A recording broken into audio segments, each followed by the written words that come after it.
o kou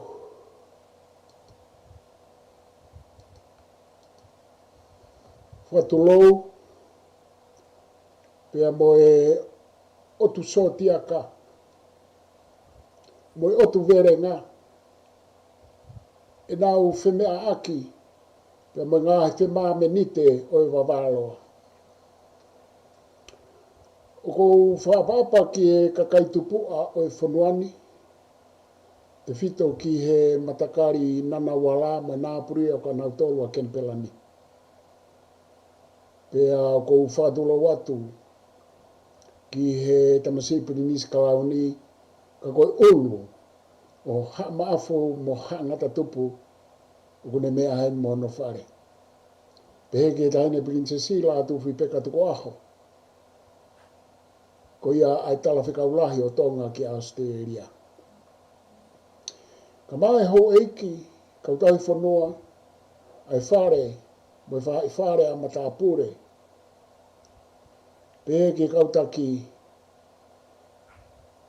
whapolitikare o i whanuani pa pehe ki tonga, ka maa whoki, ai kautaki lotu mo ngahi kupu whikau aki kotoa pe o mo mea mai ki he polokalama koini ko he tātāranga re palo au.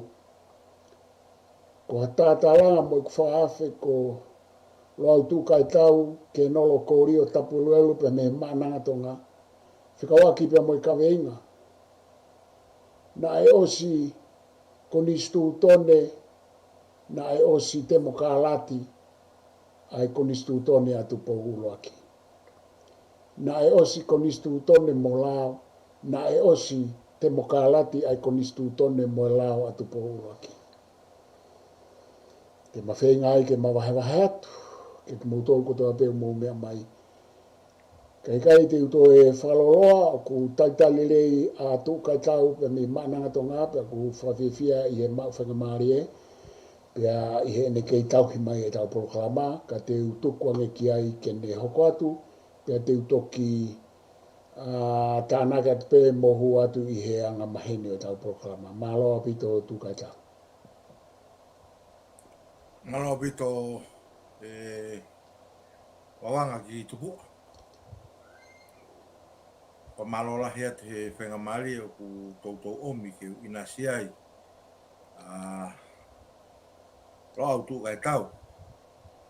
Koe hui koe whainga ako o e whainga viwiri ki he ilo o mu whakolo aki au. Pe ko rau kolo ai he taimu kotoa pe o mu hanga o mai ai ke o atu e whakaukau ke whio mai anga hao mo wakai mai ke whai ai hanu whakarerei. Ko tui koe konga aini e ku whenga ke u whakalahi a e ku ilo o whakau aki pia mo tala whakaponua. Pia koe kaweinga aini o kulahi hono tala ngā i he whanuani. Pia o kuia e ngahi pāti he tuu ai ngahi whakapāti. Aini koe o kunau whakapāti ki he whaunga whiri ki whalea rea. O kuia e ngahi kulupu pia mo ngahi pāti. O kunau hanga tau kawe ilahi. Ai temo kalati. O tau os ilo kotoa pe foki ko whanua koe ni, ko whanua na e haiaki. Ai tu i mo ne konistu tone. Ka koe uhi, koe viwiri e kau tangata koe ni, pe nau pehe o totonu ke whakatemo kalati e whanua. Ka ko whiawhia mau be po walu he ngahi vai tau tau whapota no ai. Pea muhanga o hulu mai pe whamahino mai. Ai mape wholau e whanonga mai e whanuani pe mohono. Hiri hono matua i pe whaume konistu tone o osi whakatemo kalati pe ia. Whaatara noa lahi e ngai mea muhanga o mai. Nai osi temo kalati ai fuo o konistu tone ai whanuani. Kaneo ia, o kutaramai he taha e ngahi kulupu pe koe ngahi pāti e ahoni o kunau tui o totonu ke tauririu o temo kalati. Pea na e whaia e vai tā Na tau whaapōtara noa e tau ngahi polokalama ngahi tak mai wai tā mai ki mua. Na tau whaawhinga ki tau hanga whaamahinoi. Ki he kakai koin pa moe anga tui ai kurupu koin ni. Tau osi temo kalati pe. Ko tau konis tūtone. Ngai whauia pe osi whakatemo kalati. Pe koe tui ai he konga o ku whekumi whaka ilo. Ko osi temo kalati pe ai konis tūtone ai whanua. Pe aku iloto ia ai temo kalati. Pe ono nau o ku ha mo fiskitoa ai temo kalati ai konis tūtone. Koe ko whamalo lahi atu e kia Palofesa Poualu. Malo e mau e vai tā koe ni pia omi mo ki whainga maari e koe ni ke whaiha whaapōtara noa ai. O whika aki pia mo e temo kalati. A e anga e ne tuu i loto he konis tūtone ai whanua. Koe e Poualu koe me whekumi whoki u whai tai minipa ko tala noa lahi e u whai tongani. Koe ngahi pāti tongani a tata te whito ke pāti koe ni ai patoa. Pea neongo nau kehekehe nau ngahi waa he ahoni. Koe ai waa koe patoa koroporo. Koe ai waa koe patoa mo oni. Koe waa mahalo koe tupu i patoa. Ka ku nau taha he tui o ku totonu ke tauririu ki he whaunga koe temo kalati. O kai whake ke kau he tui ke tauririu ke whaunga koe temo kalati. Aini o ku wiriwiri mai ki ai kau tangata koe ni. O kai whake ke nau hanga tala mai Poualu. Pe koe haka e temo kalati una wiriwiri ki ai. Are ke no. Kau mahino pe ia he i he whaunga e nau tala noa. Whaunga e nau whakawhotunga ki he whanua. Whaunga e nau ngahi polokalama. O mahino pe ia o ku nau whakawhotunga mai. O ku ikai ke nau whie maarie ke whahinga temo kalati koe ni. Aini na e whotu. Aini uku iloto he konis tūtone e whanua. Ai unau pehena doko temo kalati. Unau tuiki ai. O ku ikai ke totonu ke to'o. O kai ke totonu ke tuki. Ke tapurea nga whakatu. O kai whake nau lawa puaki hanga tonu mai ai ko i rea e Poualu. E kono nga o ku tere he matamata te nau mo ua ai pe te nau e whihia ai. Ka nau tala noa takatakai pe. Osi ka toa takatakai ia o fo i liu nau ka amki ai. Ko toa mene ke nau pe mai toko e tui. Ufanga whakatapu. Koe maare. Ka nau ilo pau. Koe fo i tari sone ia o ka nau ka puaki mai ke toko e tui. Ka koe nau ngahi tala noa. Whakatemo kalati. Pea ku nau tala noa e afo e temo kalati. O whanua takitaha u nau nofo ai. Hau e tamana e nofo i fisi. Tala noa mai e ke afo e temo kalati whakafisi. Hau e tamana e nofo e nusila. Tala noa mai ke alonga e temo kalati whakanusila. Hau e tamata noa mai Australia. I whaunga temo kalati whaka Australia. O ku hau e tama mi Amerika. Pea hau nau whetohi aki ho nau ngahi kuwhekau aki. O tala noa he temo kalati. O ko nofo ana laiso Poualu. O ku kai ke nau hanga e nau tolo whakatoa ngai. O ku kehe pete mo kalati a fisi. O ku kehe pete mo kalati a Nusila. O ku kehe pete mo kalati a Australia. Kehe pete mo kalati a Amerika. Ko i mea pe unau tala noa mai na toli ai tamai ke tauri liu. Ko ku whehui ka nau tolu. Ko whea te mo kalati o ku mo wiwiri ke tau aluki ai. Te tau te mo kalati fisi.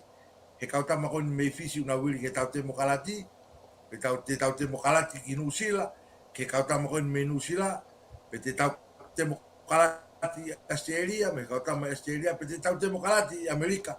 O kulahe nau paanga ke nau whai mea ke hono papanga.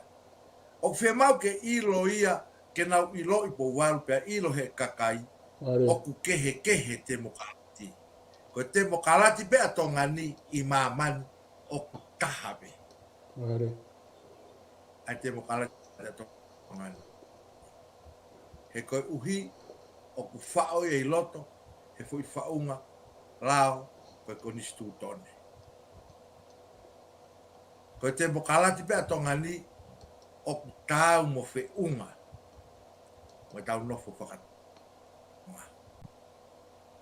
Koe ngai e ku fotu atu po walu whalanga tā noa atu.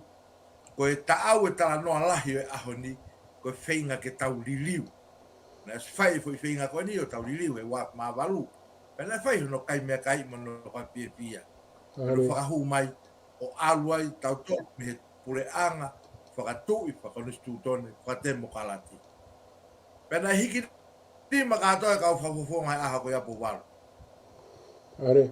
Koe ne kakato ia e nau liliu whakatemo kalati. Kai ke toi talamai e hataha. Ia nau tolu koe na nau whaifu i whakakau me whotutu. O piai ha mea ke toe, o toe ke ai. Kai ke fufuoloa me ai. O se o nau tali lerei, e nau kore, me nau whotuu, me nau uaitia tali kakato. Ko ne ospe ko ia pe me nau fia kai ke fufuoloa me nau talamai kataki o kwe ki mena e toe. I he te mokalati.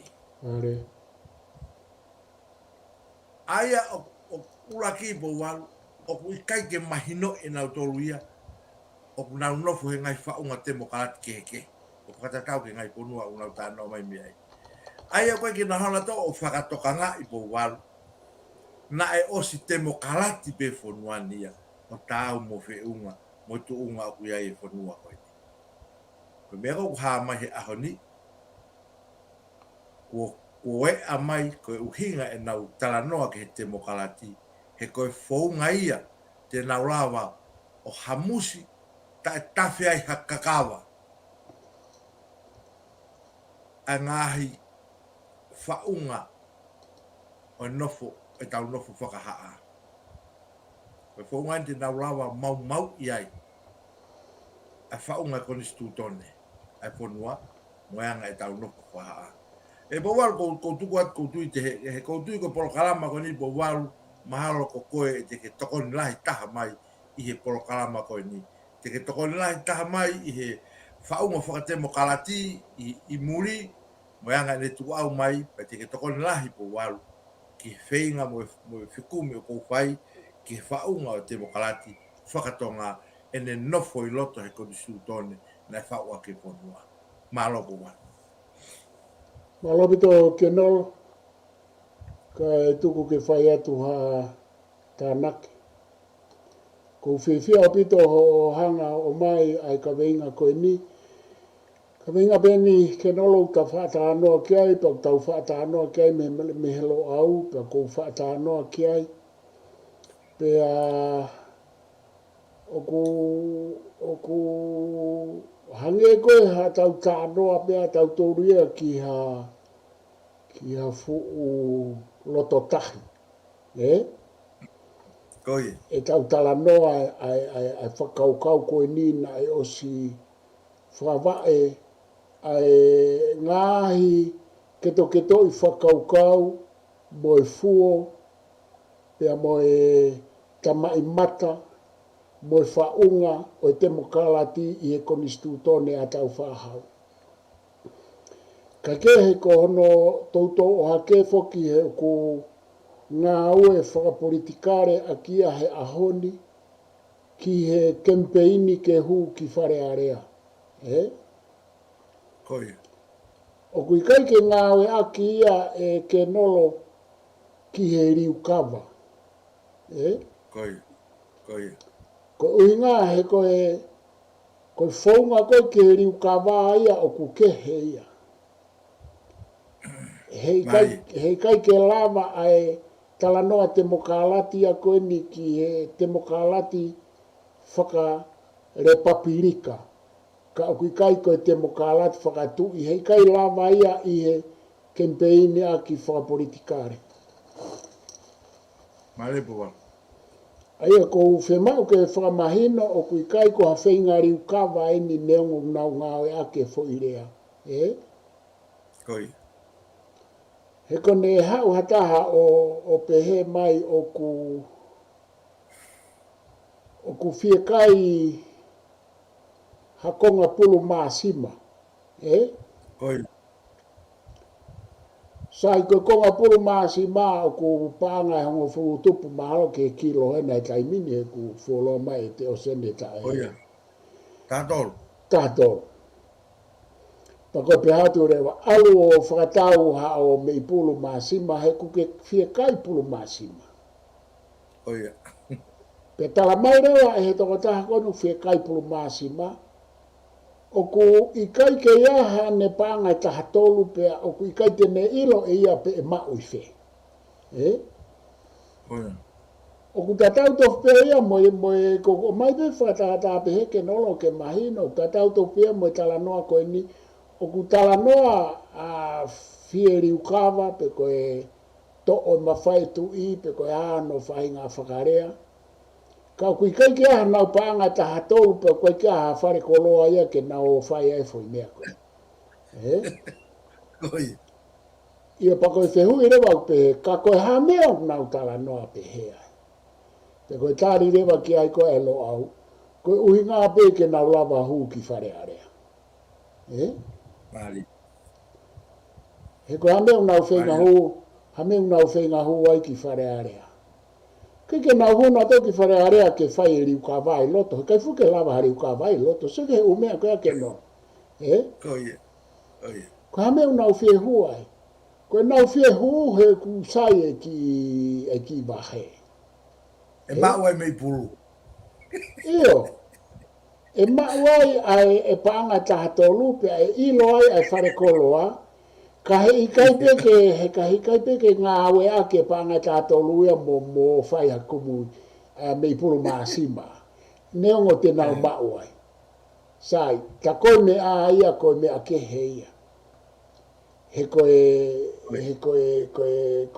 kakai foki, ka pau e whakahu ha me a ia o kuloi, ka e huia o tari e mooni ai pe foi loi ko ia au ki he nau hiki at me maama koe. Aia, pe ka pau e whakahu ha mea o ku mooni ka ne pehe e ia o ku loi, e loi ai pe mea ko ia au ki ngataanga ne mou he maama. Koi. Ka whoki mai ke nolo koe o ska kato e tamai mata te mokalati, o ska kata hono keto i whakaukau, mo hono fua, mo hono whaunga pa te u, to tānaka kia na nai ko whia mau ke whakafokia. Sai osi whao katoa ia e ko nistu tone e tupo waki. Ko e mea hono wā ko e re papirika o ku kehe ia mei he te mokalati. Isa ko e re papirika whakate mokalati, o ku kehe ia mei he pureanga whakatu i whakate mokalati. Foi ongo whaunga pure ke heia. Oia. Koe pureanga whakatu i whakate mokalati ma manina e mauia i he ringi toto. Pa te uto e hau peki ai. Oia. Neke ke mauia i he kumi, whenga kumi mei pulu maasima. Oia. Sai, ma o pureanga whakatu i te mokalati i he riukawa ano piponu toto. Sai, kai whewhe ma o ere papirika whakate mokalati. Ma o ere papirika whakate mokalati i he ano piponu toto. Na mahanga ke nolo, ka te whakafoke atu ke hoko atu. Mahalo. Malo bito e po walu pe ako mari a bito. Mahino a bito hona whai ke taimin. Pe ako e o ku ia e whiwhia lahi a bito po walu he whamama ku ke o mai. Mahino pe a ata whalahi mai. E mahino koe whenga pe ke hu ki rea. E tala noa te mokalati. Ku kai ke ne lawa ia ia te ia pe ke ne whai liu kawa. Peanga ne tu he whaunga. E po walu. Koutui koe ne tu ufo ke taimini o tau i he pureanga whakatu. Whakatemo kalati. Aini o ku whaikai tā noa he ahoni. Tau i he pureanga whakatui. Whakoni stu tone. Pea tānaki mai kai pia mo temo kalati. Pea koe ne tu lewa e pou walu. O ku lahiangi ai whenga ai konga a lahi ai whalearea ke transfer ke ririu e tau mea koto pea tau tuli ke whakatemo kalati. Koe tau talatala noa pehe mawhai, o nau whenga ke ririu tau ihe pule anga, tau tala noa he mawhai whakatemo kalati. Koe tau talatala noa tu pe ihe whaunga ngā ue, o nau whenga ke nau tala noa mai ihe whaunga ngā ue whakatemo kalati. Mare kera. Ka koe mea nuk maari po wan. Koe taimi koe nau whehara aki ai. Nau tui mai nau tu penta awala. Pea nau mai o tangutu me me kawa. O kore mai ke tau whakamole mole iange nau whehara aki. I fui whaunga whakatonga. Te mokalatu whakatonga. Koe taimi koe nau ngā ue ai. Taimi koe tau talanoa ai ki a fui mawhai. Taimi koe tau talanoa ai ki a fui whatongia ke whai. O ku nau whinga ke wahe tatau. I he wahe whakatemo kalati. Tokua o ku wahe tatau. Ai mawhai. Ai fui maa koe u topi. Ai puwai koe tu whamai ke tau inu. O nau talanoa mai he wahe tatau. Koe taimi koe nau whehalaki ai po wala. Whehalaki e nau tuwha. Whehalaki e nau wahe. Pe haa ki tua. O nau mau e lao. O nau o mai na tole mo nau ha inga kawa. Pe nau tupenta awala. Pe nau mai na tole ta mai uia mea. Koe fofora e whala. Kai area e ka inga. O kui whe ia.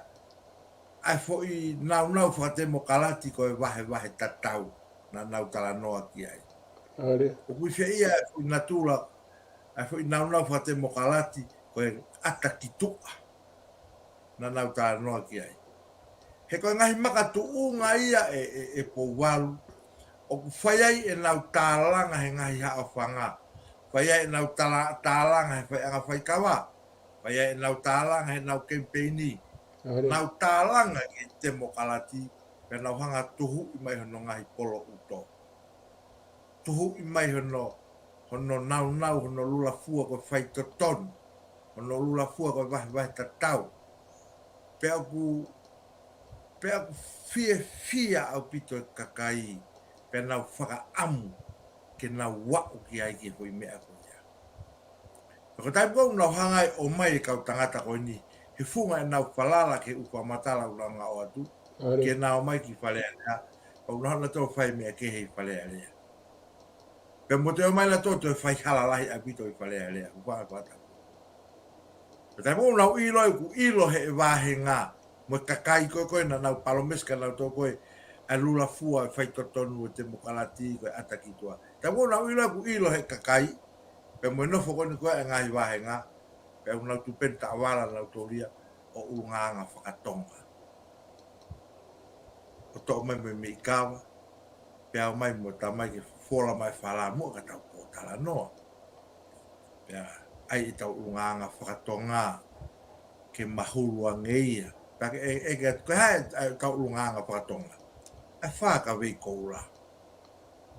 Mahu inga pe ke tau tala noa pe tau whakapaapa. Pe tau pio ko whani pe tau ngerino. Ho mai he foi te unga ko ia. Kai whinga, ka nau whinga ke whakangalo ki atu, whakapuri ki atu, ai tala noa ki he temo kalati, ai nai mana koai ki nau tolu molohi aki, a ke kakai ke nau hu ki loto ki e pare. Pea koutu i po walu koe tahai e palo pare mahe ahoni, koe tala noa koe kau tangata koe ni ke he temo kalati, o kuia e kakai tokolah, ufanga e whakatapu i e ponuani. O tika i ki nau ilo na tole koe haka e te mokalati. He ku osi nau laki fo i whenga koe na whai he waf maa walupa nau tala mai. Tō atu pe whakawhia fia. O tau te mokalati. Koe na kua whaki mai mawhai. Ki taimi nau pe meu nau tō tangu mai tala mai. Tau tō e laka. Oha, tau to ki la ka fa ki fa patu he te ke kakato me na o mai o ke to la he me ke o mai Ore. e po wal ko tui o ku mahu inga au pito ke tala noa i ke kakai ke nau ilo ko ha ko e fu me ko temo kala na e pro kala ma se tita pe mo piven por favor mo le pe que piven que pe ka se tita la e ke se tita que piven pe ko ha ka temo kala pe ta e piven ko fu e panit Ore. pe te ati ko fu e panit o wal o inga ke tau whakamahino ki he kakai. E temo kalati, mohono mawhai. E temo kalati, mohono tuanga. E temo kalati, mohono nau. E temo kalati, mohono ngataanga. Ke maino koe ngataanga e temo kalati, i he whanua koe. Hange ko hanga o wahe me ki he kongalalahe e ua koe ni. Koe preanga le paprika, wha temo kalati. Moe pureanga, whakatui, whakatemo kalati. Yeah. Pe moe ngo fou ngala lahi e ua, o whai ai e fou, whatongia pureanga le paprika whakatemo kalati, moe whatongia pureanga, whakatui, whakatemo kalati. Koutu te mau tānak whakataha moe kakai koini, o mau mamata atu mo waru ke whakapota anau peanga o mai. Koutu te mau whao, te mau kaunga whao e mau oa. Hauhanga whao mahino i mai ke mahino ki he kakai ai pureanga whakale public whakate mokalati mai pureanga whakatu whakate mokalati ka koke atu o waru pe o matoa malo. Alo pito ke no. Tuku pe ke whai atu pe ha tānak whakaukau. O ke hanga o mai ai uho e mea ko e politiki. Koi. Ai ngahi whiri uri waki, pea mo e talanoa ko uhinga ke lava whakahu e whakaukau, pea lava o wei e loto e kakai, pea lava o whai e loto e kau politiki, o ku mama furi pe hepe a mea e koe politiki tatau pe koe hae whahinga whaunga pure, pe koe repapirika, pe koe pureanga a Republika Whakatemokalati, Republika Whakakomunius, mati koe Republika Whakakomunius, Republika Whakatemokalati, pe koe pureanga tu i Whakatemokalati, pe koe whakatikitato au pito, o ku i kaito e kehe ai urungaanga o e politiki, o tatau pe koe hae whaunga pure. Aia ko mea aia ku ke hanga o whakahuhu mai ai whakalanu ko e kau politiki o ku pe he katoa pe ai whaunga he koe natula e o talanoa lahi kai tangata koe ko Niccolo Machiavelli. O ku ui ko e tamaia ai politiki pe mo e demokalati o no poni pe mi he senturi tahano taha fitu, te fito ke taha ono i Florence Italy. Oh yeah. Me stala mai e ia pena e whenga a Samuela Crispohiva ke ngawe ake u whakaukau ai toko taha koe. Ka ne keke fu mahino le rei kia Samuela Crispohiva a Niccolo Machiavelli. Oi. Hena kai pike me hanga ia mahino le rei ai ngā ue tangata koe. Nina wha uia ke te au wha au ka futa o mo kawa te nisi o whenga ke ne mahino i le rei a Niccolo Machiavelli. Oia. Pena ne hanga ia whenga ai ngāhi whakaukau a Niccolo Machiavelli ka na ne hanga ngā ue hala aki. Pena kiki ngā ue le le ia ki ai o au ke ne pikia. Oia. Koe mea mahoinga ke nolo koe Repapirika Demokalati ko Amerika na ulaki whahoko ai whaunga pure, o koe kia whaunga pure ea koe Demokalati e ke nolo. Koi.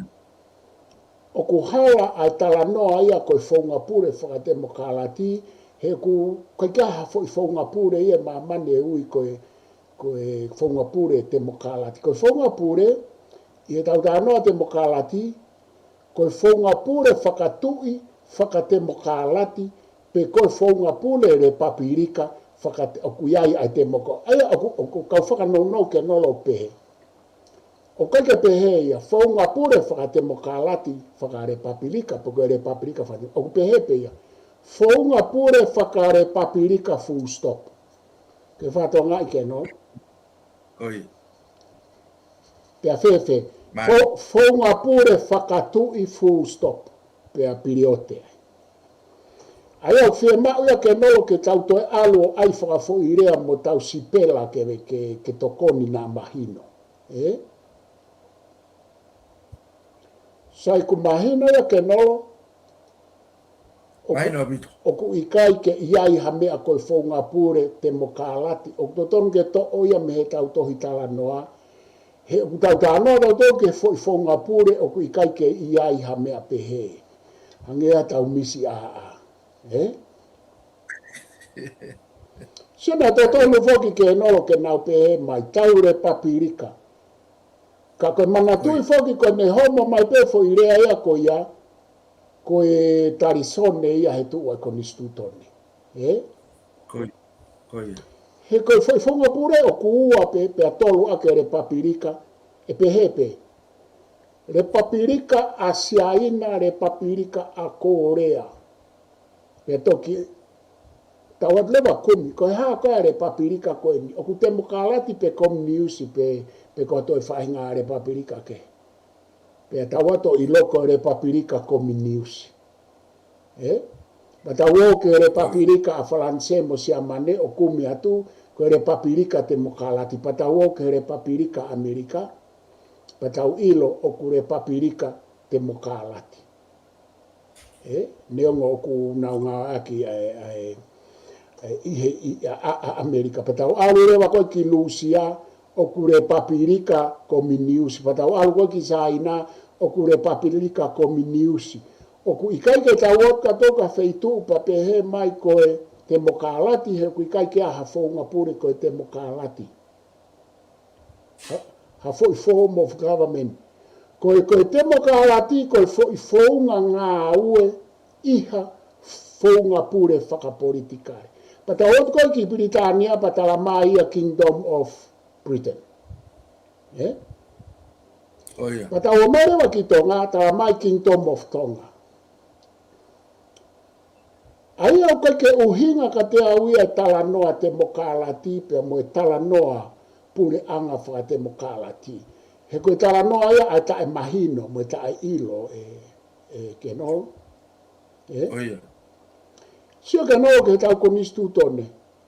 Me he kupu uluaki ki he kupu whakaosi mo e tala muaki mo e tala teu mo e u whakatātā au kutu he konistu tone i he tohi a. Ai koe na e whapapalangi, pe tau hau ke konistu tone whakatonga pe. Ke no, katoa fo i lea, katoa mei mua ki mui o kui kai ke aha fo i lea te mokalati i he e tau konistu tone. Hala fo i lea koe re papirika, hala fo i lea koe te mokalati, koe fo i lea koe kui ai koe pure anga whakatui moi pure anga o tonga. Ike no? Aia koe me aia koe oku i he konistu tone. Sai koe tala noa kou whaitua, koe tala noa kempeini pe ia. Pea koe tau koe whānoa, te kai ke usia uia ko hopo hake hatoa. Pe alu hake hataha te melawa o liliu atonga me he pure anga whakatui o ki ai e te mokalati ki he pure anga re papirika o ku whakate mokalati. Te kai kia hataha ia e ke nolo i he ku sio whakahistoria hala he whika mo laukonga. Kau whakaosi ke nolo kai tuku atu. Koe mea pēo kou sio au ia i he whoitau e whānoa o au ke he ahoni. Koe kakai na nau ngāwe ake whakaukau e te mokalati ke mauai hanau paanga ta hatolu ke kumi hanau kilopulu masima. Suke fo I wafe hongo fulu ke nolo kai whakafoki atu. Kai kia hamea fo o ia ke nolo nai ai ki ai. O ska atoa pe ai ia tau whaahau mo ne konistuton ta walfitu ni ma ai tama I mata o konistuton ne mo e te mokarati I ai. Ta walfitu ni ma. Pa te au kai anai. O si iai pe ai uketo keto I whakaukau o e konistuton ne mo e te mokarati. O si iai pe ai fuo o e konistuton ne mo e te mokarati. O si iai pe ai uho pe o si iai pe mo e whaunga kai whafoki atu ke nolo maa. Malo bito wawanga ki tupu.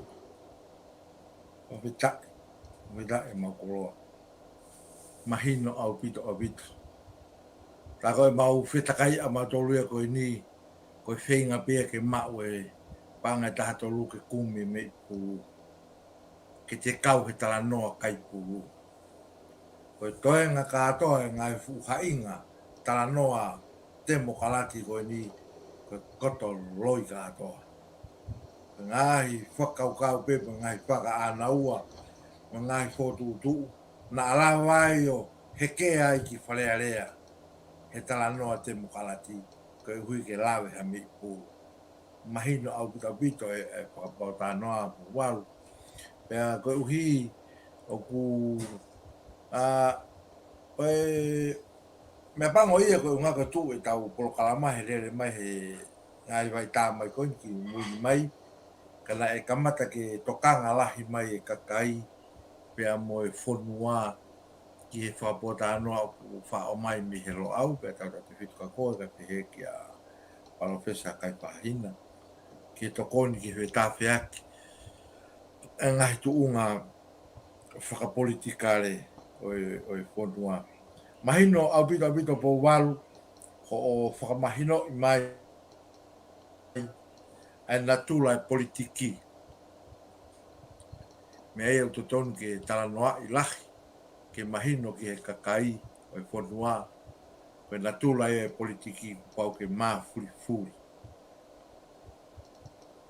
Koe tahai e palpalema e po walu o ko sio ai heni I he anga koene mau whea ao atu koeni pa mo e kakai koeni I he hange koe pule anga koeni aho ni. Pule anga na toki o si.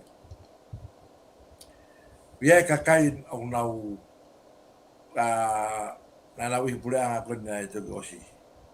Na nau I pule anga ko Petsevele. Mahuri me koe ki pule anga koe kauno pele. Nau lau peo hu ki ai. Ai koe natula ia whakapolitiki ia. Hu mai koe a Grispo hiwa mo patoa. Kum nau lau peo heke ki ai. Koe ne ose toko patoa no heke mai natule ki pule anga koe.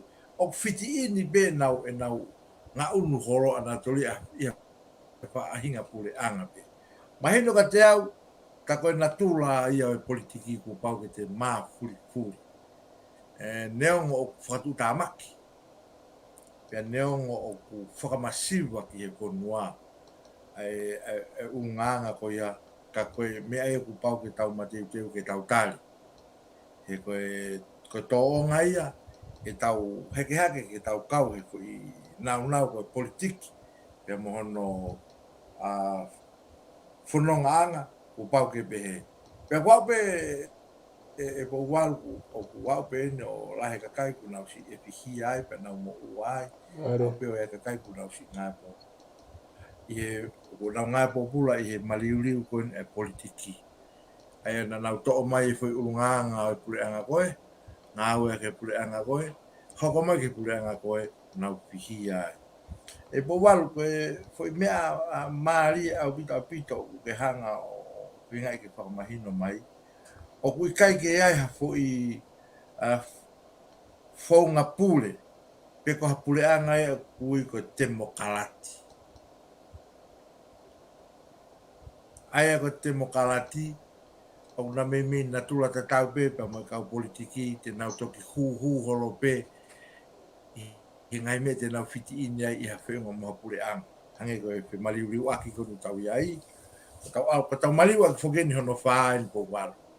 Na tau kamata mai I a Petsevele, tau hao meai ki e pule anga koe na tui wakano, na tau te foki meai ki a Pōhiwa, tau hauen ke pure anga koni a honi neongo oku tu ta tau pe hange ko mahal ko no pele pe pure anga potu wa no na foke ki pure anga ka no pele ka ku o foi tolu ko neongo ko kakai ka ko ngai fo i pat ke he pat ke pe na pe chevele pat ke pe ko agrisia pat ke abdu benia ko ko a pure ko a ni pe ke pe me na fo nga we pe me na fo nga a whakahoko whatongi ia.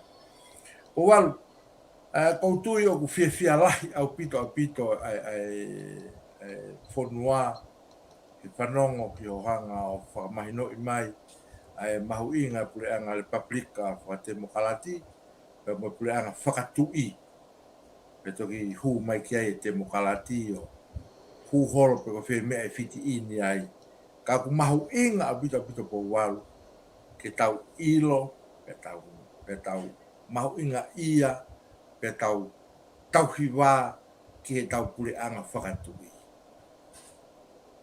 O koutui o te tonu ke mahu inga ia ki a tatau te whitu aki mau toko ni tongani te tonu ke mahu inga ia a pito ke mau tau hiwa pe mau whakapa ki he pule anga whakatui.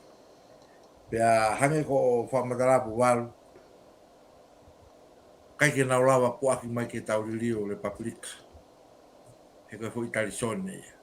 Ka koe nau koe po walu koe o talanoa koe ke tau le paprika o si whai ka atoa e nau tō.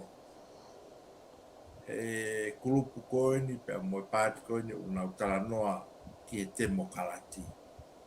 Nau talanoa e te mokalati pe mohana fungani rere. O si ka atoa e nau tala noa mai ai.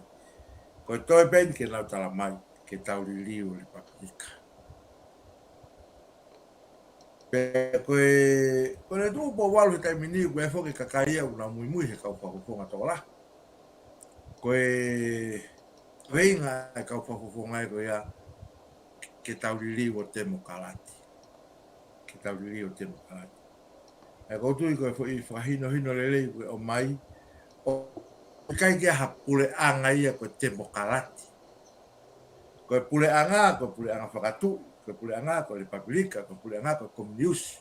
Ko kai kia ha pule anga ko te mokalati. Ka koutu mahalo o hange ko o whakatanoa po walu. Ko e anga pe na whanawhala ki ai na osi ilo ka pau te na hanga o talamai ki tau lilio le paprika ko iliu kawa. Ko e whehui lewa po walu. E te tau pehe ai pe. Te nau mai ai pe o tala no pe he pe a fai pe o toa te kata makiloto ki whale alea. Ko stola he kata mai po walu. Na nau hura to kiloto ki whale alea. I he tala no pe he pe. Pea tuku ata e pe kiloto to ki makanumi holai pe ko hae le whai hamea kula watu au pe ke ose ko i te imi ko ia. Ka ku nau hura to kiloto i he ngai fu tala noa koe tala noa ki he te mokalati. Tala noa ke te mokalati kakatu. Tala noa ke tau liliu whakate mokalati. Kaku kou whamalo lai po walo tala mai o koe ka mea koe pule anga whakate mokalati. Koe pule anga whakatui, koe le paprika, koe komuniusi. O walo, e kai ke mau fui uhono whao. Koe tapuak lahi ku mau mau he whiawhini, ki o tala noa mai ki he politiki, tala noa mai ki he te mokalati, mo pule anga whakatui. Katu kwa tumua ke o maha tālaki mai pa maha toi whakalahi mai mau oa po walu, malo bitu. Malo bitu ke nolo, koe te mokalati, koe whaunga ngā ue, whakare papirika. Koia. Kanto e ai e foi se tesko ia ke tuku atu ki he media whaifio. Koe te mokalati, koe foi whaunga ngā ue whakare papirika, e o ku toe lava pe te mokalati, koe foi whaunga ngā ue whakatui. Koia.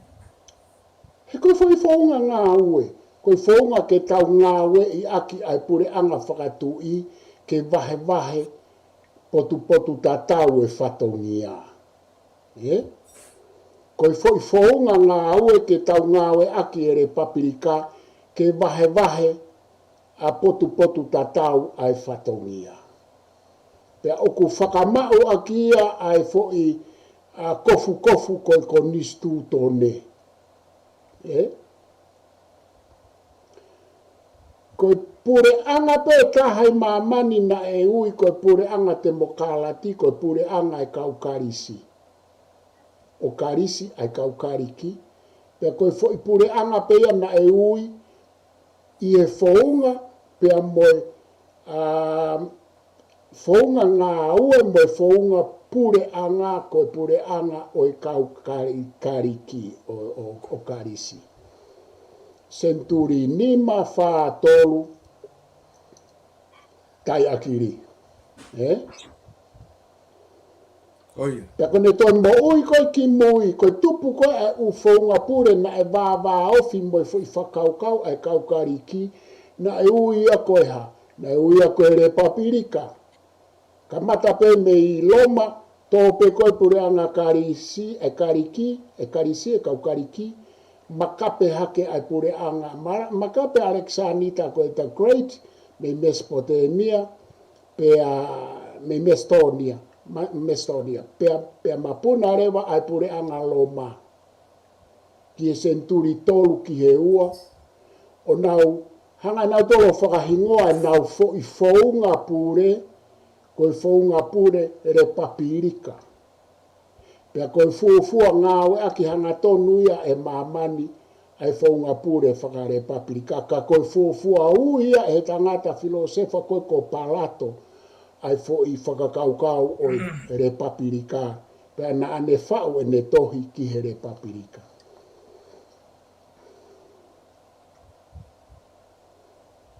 Koe umea ia o ku... Pea koe taimi kona e toa ai re papirika koe e pure anga hau o lo mana nau pure anga hau mai hau e senturi tolu ua taha o nau hau ke senturi ni mā pea hu mai kau sia mane kau pāperi ane o whaka au haloma. Koe ne tai akiri a koe a re papirika koe a loma. Pea po uri lo loa mai ai a mamani i he fo i whaka au hai kau pāperi ane a loma. Pea toki makape mamare hake ai whakakaukau o ere papirika ka oku i kai koe te mokalati i e whanua koe ko i Itari ko Florence i Itari. Ai koe nei tupu aka ni kola maki averi koe tamaia e politiki mo e te mokalati e ke nolo. Pauke ke ilo lelei koe ke te mokalati a karisi ki loto motua, pauke ke ilo lelei koe ke re papirika a Loma, pauke ke ilo lelei ke re papirika a Florence, kono toi fofoa i mai a whakakaukau re papirika. Pea tau whanonga mai ai toi whanau i mai senturi taha tolu, ai whakakaukau koe lao koe Magna Carta i Britania. Koe kutala noa peheke nolo, kai ha upea Britania te kai peke nau re papirika.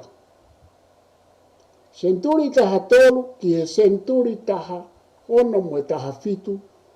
Kau ka mate a Britania koe wheinga ke to'o ai pure anga whakatui na e whaunga whakatemokalati ke ai ke re papirika.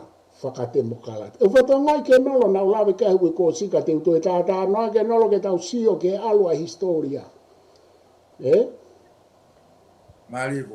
Ka ke hau koe tala noa temokalati me ka te au ka kou sio tau ko mui ulu koe ke ilo e umea koe nipa koe ke mahino ka koe.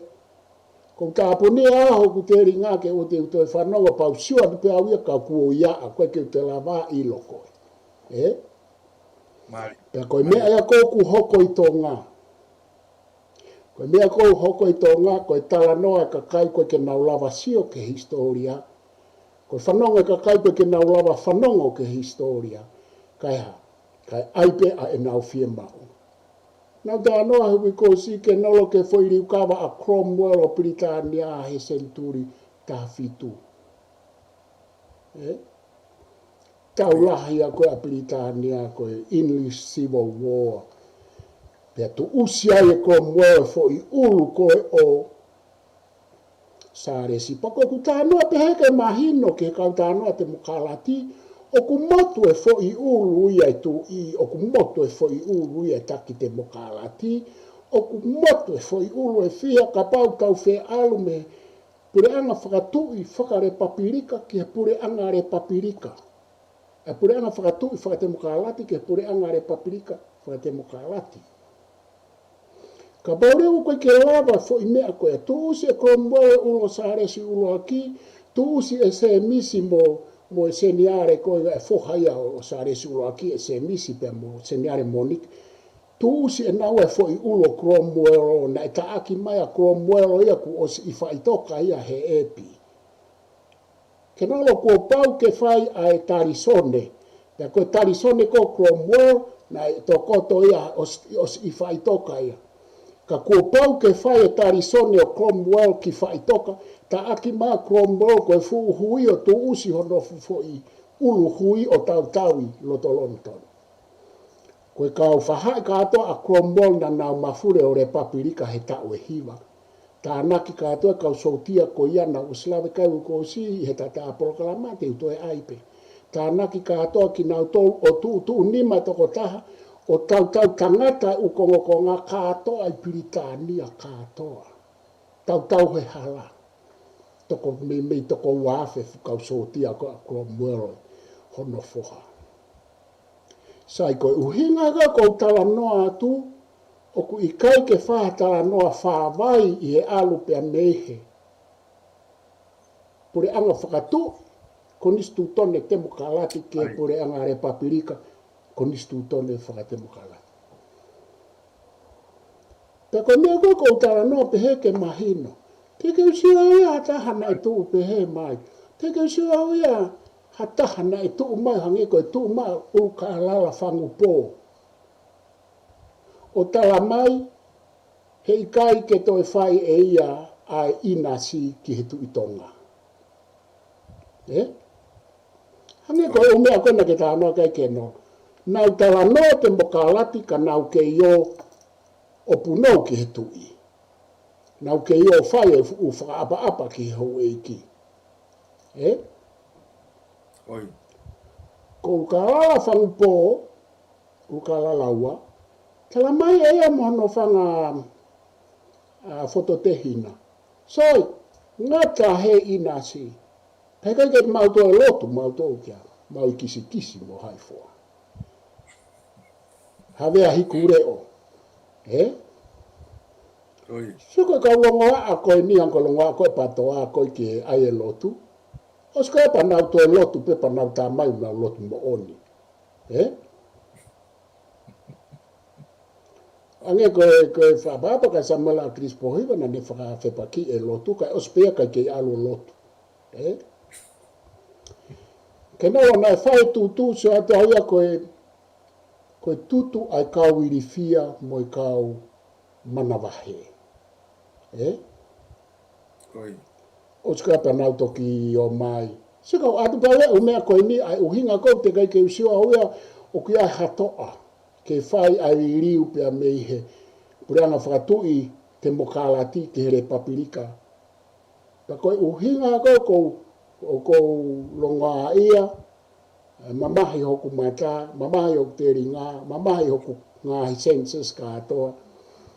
I he tala noa ki he te mokalati I tonga. So koe tutu ia, o si koe nau tutu ta e au e mea kotoa. Ko mea pena e au ko si vela e whare e kakai me mate toko walu. Kai kia ha mea ia ke noa ngau he fo I whao ngā he tutu. Kai kia ha fo I ulu ia ha kau no pere toko tolu na e motu pe ha fo I ulu e taha. Kai kia ha taha whare alo na e motu hano fo I ulu tapu moki nau tolu. Kau minista e aha ko ia. Osko ia patoki o mai ia ke nolo o tala noa Facebook ana nau hanga lamasi ke tamate ia hai, mo tamate ia hai, mo tamate ia hai. Sio ke kakai koe ni, o ko ui ke nolo koe nau wa inga he atamai o I kakai, nau hanga o va inga holo he atamai e kakai, i he atamai pe kakai koe ke nau lawa whakakau te nau tui ki he whahinga tala noa koe.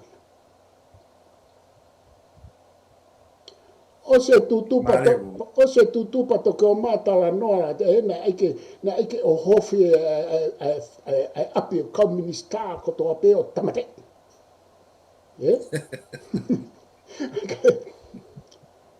Ko tangata ta e whakakau pe ke nolo e alo tui ke whahinga tā noa koe. Ko koe ngā ke nolo, ka pau te lawa whakaukau o mahino e historia mo e mahino e mea koe riu kama. Pa koe uhinga e whoirea, koe haa ai riu kama. Ko hono furi he kawa, ai kumete, ai tāno a o whakafoi ke nolo. Mai. Koe uhinga e ai riu kama. Koe tū koe kumete, koe tu koe kumete he tau mawhakawa e tui tonga, na e hanga ki mua, ai koe hakoa e hingoa e fwoi tongi, na e hanga ki mua ke nolo ki he tui tonga, i he tau mawhakawa e tui tonga. Aloha. Oi. Ia, ai o te ai mono hingoa ai na e hanga ki mua ai fwoi tongi, ki he olo waha. Ko mea ni koe riu kawa. O si koe riu kawa, a tupo uaki, furi hirewa, ai fo i tongi o hanga ki he toua. Ai koe ke hake ke haka te au ai hingo ai fo i tongi o ta anoa. Pea koe uhinga ia koe ke nolo ki he mea koe riu kawa. Kai rewa ke toi hanga ki mua ke he tui tō ngā kai hanga ki he toua. He koe ha. Koe uhinga he ku mālohi tama koe nai mālohi tama koe ko tupo uluaki. Ihe ha, ihe ringi toto. Pea ha, pea furihi ai kumete o hanga ki he toua. Ko mu aia ku aia ke hanga ki mui.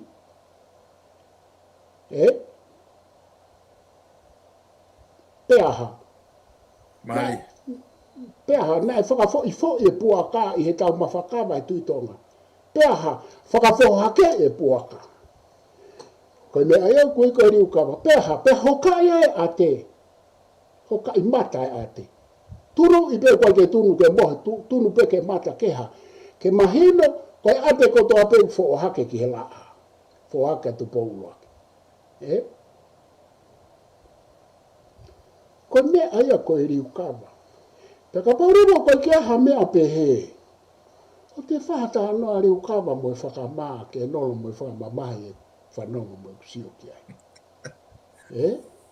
Ko koutui ke nolo, koe mea mahu inga ia, koe temokalati, koe whaunga, pure, ka au kui kai koe whaunga pure anga. Pea ko ho whehui whaka au si kau tāri atu. Te tau pehe ai pe. Hio te tau pehe ai pe manti ke nolo he koe mea koe whaunga kempeinia e kau tā maa ke ngā oe ake te mokalati ke maa wena o panga taha tolu ke kume nau pulu masima. Pea e whaka mo ui pe ia he kua mo ui ia. Mo ui ia he fo i mumeni koe ai patoa ai fo i mea koe pe ngā oe aki pe ia. Te nau longolongo a pehe koe whatonga, ko ne ofi pe koe ke te uwhiriu toi hiki ange longo ai me tā noa te mokalati. Pako ne osi pe koe whiri pea ki holo hefo. Pea alu pe koe, ko ne alu a pe he ngā oe aki mau pe ia. Koe whehui koe ke no, pe te nau lawa whairiu ka wā o ku whaka ilonga whehui au pito ia. He huiae u nau ia ke asi mai ka tau toksio atu e lawa e riu ka wā, pau te ke asi mafu i nau ia ta. Pe kai ke utala atu ai u whaka ilonga koe ma u nau koe a, koe talo ene nofo siofi he ta e whanoa o te ke asi mai. Koe ne asi mai pe ko utala atu e lawa. Ka te uwhapoke atu ke nolo malo vito e kuwala. whamaro lai atu. Ange koe whakahemata lai whai ane nei, kei ke mau fo i kano wha, e mau oa i he ngahi taranoa pampe he ke ngahi tuklau mea u. Io ke nolo koe kauhu atu. Ke nolo ka taki koe fo i rea koe furi taunga whamalo atu ki a sunia poloniati, malo beta sunia koe furi taunga. Koe fo i tapa tolu, koe fo i taunga ia nai hanga ki mua. Pe aku ke iui pe ai tau mawhakawa a kau halau tā mo e tui pere hake koe furi taunga. Ka koe mafuri e taunga o hanga ki he toua. Koe kutoki sio pe ku mafuri e taunga to e hanga ki mua pa te mahino rewa whairi ukawa pe whakatawhata whae puaka he ku rotonga fo hake. Ka te whawhokat ke no katak malo. Malo abito po walo. Whakata, malo e mo polo, pa whangalau e ki mau fiu kone pao. I he ngahi talanoa, ngai tutulau peo, mai. Mahino he ahoni, mahino ki he whekumi o kou whai. Koe ulongoa a koe no ku whai he taimini o koe ngai whounga pe ia. Pe e toki whai pe ia i he wā i tā o e ofi ke whiri wharea rea. Ka aku kai ke pehe e kua ngau e ai e whonua ia. Koe e po walu koe talanoa koe ke whoi mea koe temo kalati. Kua whakahuma e whoke temo kalati e po walu. He tau e hongo furu la te ko si he wafi ko furu la whakahuma e whoke temo kalati. O kau i e tau ai koe tu koe no tau puleanga o puleanga whakatui, whakakonistu tone, whakatemo kalati. Ikai ke nolo koe ikai, o ku ikai ke asi e mea koe ia i he tau konistu tone hange koe mulawean. Koe ngutu pe ia hange koe whakatapu e kakai koe nau talanoa. O ku ikai ke asi he konistu tone pa whea mau ke tau ai e foi mea totonu. Koe mea o ase konistu tone koe pureanga whakatu i mo pureanga o tonga. O ku ikai ke ase ai e Repapirika pa o ku ikai ase ai te mokalati. Aia koe talanoa koe ku tau te mokalati koe talanoa ngutupe. Ka kou whie mau ke e ku hua tai ke nolo ke mahino au pito. He ku ikai ke ahame aia e ase ai te mokalati. Koe talanoa pea mo whakakaukau pe ia koe fufu irea pena e ai pe aku. Ai pe ia ke whai ake ke mpeini. Ke nau hua ai o kume nau mei pulu maasi maka aku ikai ke aha mea pe he ia. Koe mea kona ai e tau whahau na ke ne ai e fo irea te mokalati. He koe uhinga koe whatongia ia whare i whakae poto ia. Koe pure anga whakatu. Pea moeha, mohono ngahi konga whakakonistu tone o ku whakatemo kalati. Ke whea mau ke te ai temo kalati ko ne pehepe puranga whakatu i whakakonistu tone hange ko Britania. O ku ospasia, o ku osiae unau whakatemo kalati. Hange pe ko Britania. O kai ke pehe ai talanoa ki Britania. Kingdom of Britain, Constitutional Monarchy and Democracy. Ikai. O ku ikai ke iai hafo i hingoa pe he koe kingdom pe koe republic. O koe ke hafo i democracy. Koe ke hafo i form of government whongapure koe whongapure te mokalati. Pak whi mau ia ke tau o te tau talanoa pe he ke toi whakamatau e whakapo uri mo lahi ai mauhala. Tuku kehe ke nolo ka liliu o Repapirika. Ka liliu o Repapirika pe e tonu rewa talanoa ki he whaunga ngā ue a Repapirika koe te mokalati. E kisio ke he kulawe anai ke nolo, koe whaunga ngā ue e pureanga whakatu a Britania mo tō ngā o ngā whaunga ngā ue a ke te mokalati. Ta tau tōru, tuki ke he uho. Ka koe fuo, Kingdom of Britain, Kingdom of Tonga na ngā ue loa ke whaunga whakate mokalati. Republic of France, Republic of the United States, pe koe United States of America o na ui pe hei pe, o kuna ngā ue loa aki ai fōunga ngā ue koe Republika. I mean, sorry, koe te mokalati. So ka humahanga pe tau tomo e Republika he tala noa fuo. Koia, koia. Pea kou sio pea uia he u whaka uhinga, mo u whaka eke, mo u tala noa, wa u ke u pepa kua tohi he kau wako, au ku ange mauhala e kau mui koe he mauhala e kau wako koe he nau tohi mea ki tonga. Ka teu tuku atu ke nolo, toi taminite tolu ke nolo ke toe tānaki mai pemo ke wha maapopo mai malo. Malo bito e bowal, whakita. Pak moni a bito e meo ke whata no e pa malo no whaton tonu mai. Ko fulahi pe foke mau ngawe ake ngahi mea ko ni bowal. Hange ko ni koe pāti. Ko fulahi pe mau ngawe ke whakapāti, mo tala noa ke whakapāti. Pa ko ala tupene o hange o ku iloto whakapāti ia i he whale alea. Pa neongo o ku hoko ko ngahi fo i tala noa pe hoko ia o mooni, hoko pe ai fo ilo ia kuia ia neo kaku taulawa ta tolia sio mata atu e po walu ki hono loi monopolo palema pe mono tanoa i koni o fonua ko puleanga whakatu whakoni siutone whate mokalati pe tatu olahi pe puleagi he kautaki e fonua to olahi kautama i whalealea i ngahi pe peki ngai pati kage kagu malo bembo o fai ngai tono no o lava lo au to koni mai ke pato ton ke ta foki ke me to ton tu ke nolo ko fie hua tu ke nolo kataki fai me lo au ke nolo ko fie hua ke nolo ke hera o ko fie hua tu ke nolo na usatu ki puri ko na ke to asmai pe malo ke nolo ko me ko fehu ia ke nolo pe ko fulongo a ko ne fai he ta o fa no a mo wa fe hongo fulu o ku ke hena ke nolo hange ke puri a kataki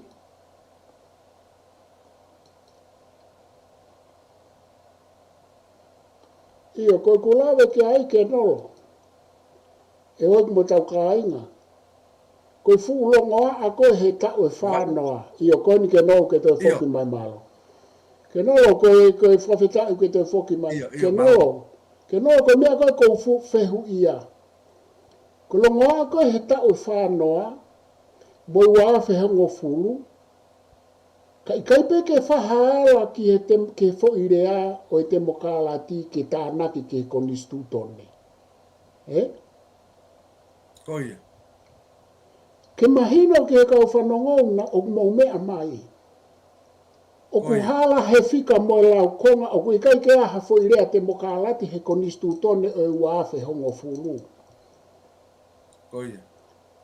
Pea kua tohe ka wako oia tohe ka wako na utoe kau mo na utolu he mau halam na utohe te mokalati a tonga. Koia. Te mokalati whakai tala noa pea koe mau hala e ta hau pe hena e toki o mai he wafe hongo fulu ai te mokalati toki o mai he tau whanoa hala au pito ia Nasi o mai pe ia o si whao pe hange ko ho kawe inga o si whao pe he konistu tone ke nolo kai kia hata imi ko ta polo kalama ho ko te uhanga vete atu ai te mokalati he konistu tone hono keto i whakaukau, hono tamai mata, hono fua moe uho, mo hono whaunga. Ma upe ia he konistu tone Amerika, ma upe he konistu tone a whalanise, ai ure papirika mo sia mane.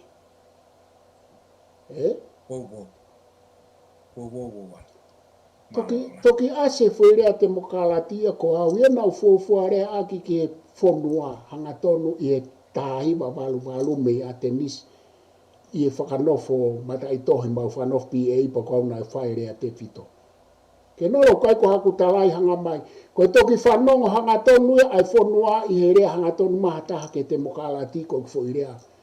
Talo lere a kere a marere kai mitonga i ha umai ke tahi wa walu ko ti sema na ure ai te kai ke whahatala noa te mokalati.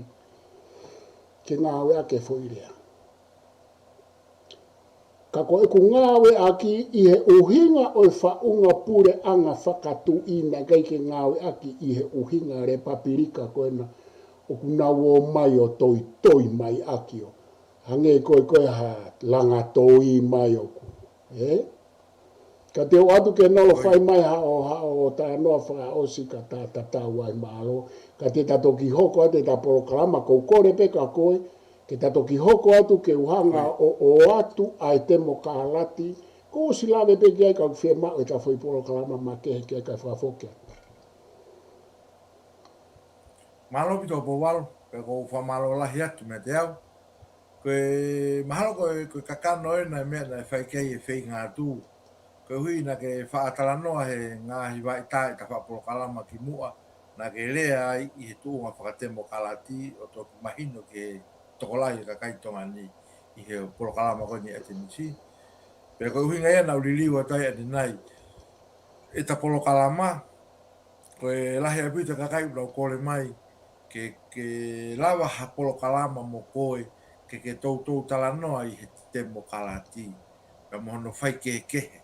Pea koe konga lahi eni po walu ke hanga o mai he ahoni pa na ke wha o mai peki mua. Na ke wha mahino mai peki mua o ku osi te mo kalati pe ai kunus tūtone ai whonua. Kaha ngahi mea ku mau te mahu inga maari he ahoni ko hanga o tala mai ai kehe o le papirika.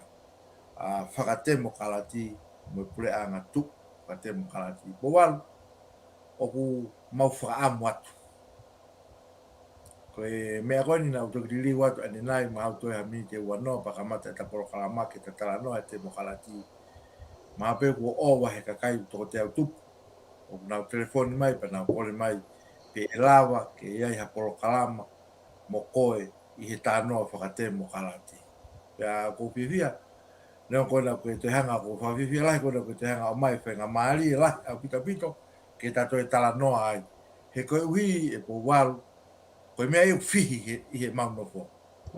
Fihi au pito ai temo kalati e ki he nofo e kakai. Pea koe kakai e ko nau tō ki nau tōruia e po walu. Ko nau tō ki nau tōruia he tala noa temo kalati pea me tala noa polo uto e kakai koe ni unau anga malanga i temo kalati. Mono lohi a ki e polo uto ko ia. Ka ku whamalo lahi au pito atu po walu. Kai ngā rea ia e whiunga ke whakatau ake e kakano. Ka mo e uho ku ke hanga o mai ki whao he mau o ahe ahonu ke te mokalati. Ka mau to e kore atu po walu, o mau whamalo atu. Ia wai tā wawe mai hata porokalama. Ke hanga mua to e tuku mai e te mokalati. Ke mau whanonga atu mea i mei tongani. Ke kua kamata ke mau kona he ngā ue e kau tānoa te mokalati koe. Maari a pita o whamahino i mai. Koe ngāhi e tala noa peia ko hui ke ia matapā ke nau huai ki wharea rea. Ka koe mea koe ke pehe ke tau riri o te mokalati. Te ki ai wawea ke fotu mai hata mai e tene lawa whai e hui kawa. O whalahi atu po walu, whalahi atu te malo a pita. Koe katunga wha malo te moutou kona na mulawa whanonga mai ke tau porokalama. Tau kau ngā fia whakataha pehe tau whanonga ke po walu ke ni tala noa ke te mokalati. Ka mohono loloto, mohono maalunga, mohono maakupu, o te mokalati. Malo a pito. Malo pito, ke nolo, i ki lau e whaosi atu pepe a tatau atu ai, ka kou whea mau ke u ki alu ki ai kai to ki whaosi mai e ta porokalama. Koe anga koe e ku wakai ke nolo, koe mea koe ni o ku whai he ikai ke tau lawa o ngā unu whakae ngā ue ai ki mua pea kua o si hoko ia he tau e whānoa koe tau tala noa loi pe. Koe ulu aki koe tau tala noa loi ki he mea koe te mokalati. Tala noa loi. Koe mea hono ua, ko e tau ngāwe aki ke kumi aki a e tau a panga taha tolu ki he e tau me I pulu masima. Me pulu. Ka kou whaamoange mai, o se mahino ai whahai wha politikare pe koe pāti koe patoa. O se mahino e peki, o se mahino e kautau a tāina, o se mahino e hā. Ke tau taki taha whai e ne ngā ua mehe e ne tawha aki, ke ngā unu e whonua ia ke langa ki mua, ka oua more tau paanga mo tau wiwi I he tala noa loi. Koe tala noa loi me he tau ki he tau. O te tono peke hange koe lau koe kau kawatonga. Masi ai mo ke whiu he loi. Ko ho loi upo ai te mo ke mā. Ai ama tu kuatua.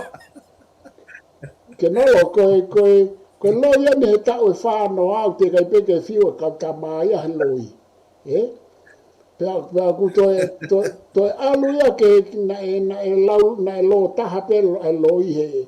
Ka ku alo ni koe alu ni tau whango fulu tupuku alu ia lo whanoa. Ai koe loi ia ku lo whanoa ia koe ke toi lo taha ia. Pea koe mea o ku whamamahi he koe fo I lo whanoa koe ai loi I he tau e whanoa ko hoko ai loi ia o mooni. Pea koe taimia koe o ku whamamahi ai koe hoko ai loi o mooni. Pea koe kautama koe nau ilo hono merie o e nau loi. Koe kautama pe ko huki whare area. Ko nau tōlua o ku nau wahe lahi taha koe I he whonua. Koe fuke kau mui ia he wahe o ku nau kei masiva pe nau tō. He koe nau talamai pe koe ofa ke masiva. Nau kei talamai ofa ke masiva. Koe whehu I ko hai o ku ne mao merie o e talanoa te mokalati. Koe kautama pe koe ni kua nau whare area he tau e whiha. Nau tōlu pe mo nau ngai whamiri. Koe toenga koe whai kau mui ia koe whaito o atamai pe. Pea moe nau visone. O kai foke o ilo au ia ha visone I historia to ngā ono pōni. Te kai ke usio au ia ki ato I visone, koe visone pe tāna usio ki aipa o ku ngā ue koe visone atu po uruaki. Koe kia ha visone te usio ki ai. Koe mea pe ko usio ki ai koe hau e pare mia o mai ene u polisi ngā ue, ene u founga ngā ue. O kia I kau tā mai a ke nolo, o kai ke nau kempeini nau tōria ha te mokalati, o kai ke nau kempeini nau tōria ha liriu, I he tau e whiha.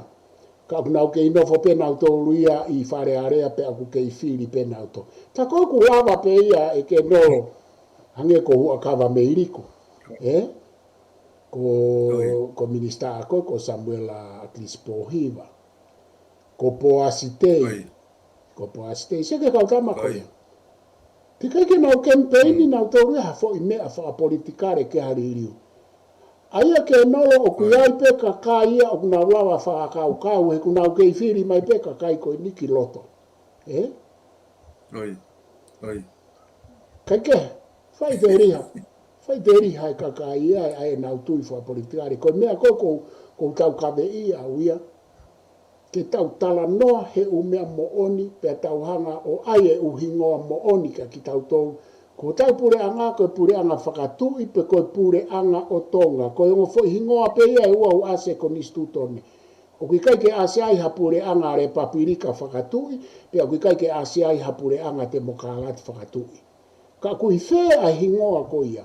He ilo be utu I whē. He kui kai ke I he konistu tone.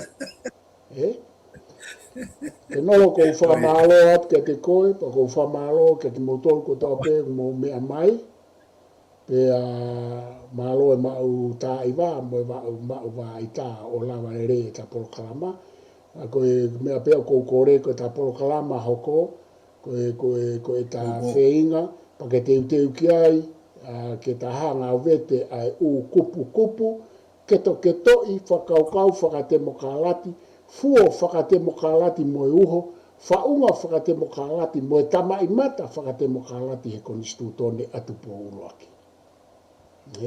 Whawhita.